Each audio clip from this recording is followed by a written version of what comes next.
ఏడవే, బాగా ఏడు. 10 మందిలో పరువు పోయినందుకు నేను ఏడుస్తున్నాను. ప్రేమించిన వాడు పీటల మీద మోసం చేసి పోయినందుకు నువ్వు ఏడు. అది కాదండి. నువ్వు నోర్మి. అసిస్టెంట్ జైలర్ ఫోన్ చేసిన విషయం నాకు ఎందుకు చెప్పలేదు? నువ్వు కూతురుతో కలిసి నాటకం ఆడుతున్నావు అన్నమాట.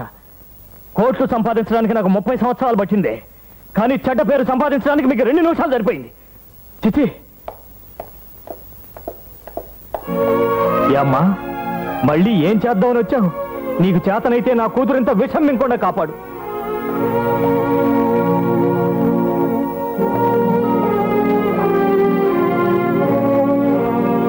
లత,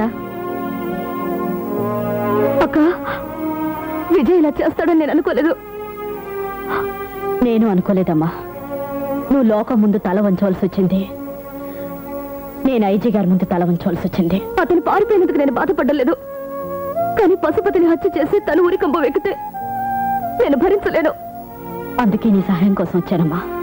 విజయ్ని దారి మళ్లించాలి. 3 నెలల శిక్షాకాలం పూర్తయ్యే వరకు అతను ఏ తప్పు చేయకుండా కాపాడుకోవాలి. ముందు విజయ్ ఎక్కడున్నాడో తెలుసుకోవాలి. మీ కుటుంబంలో అందరికీ తన కాలేజీలో చదువుతున్నట్టు అబద్ధం చెప్పి వాళ్ళ నాన్నగారికి మాత్రం విజయ్ నిజం చెప్పాడు.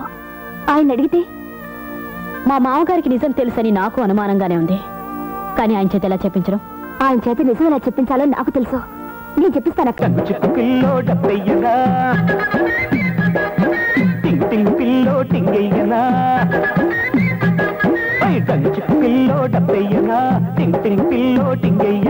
టింగు రంగు బుగ్గల్లో ముద్దయ్యనా, ముద్దు జారిపోకుండా బొట్టయ్యనా, డగ్గు చెక్కు పిల్లో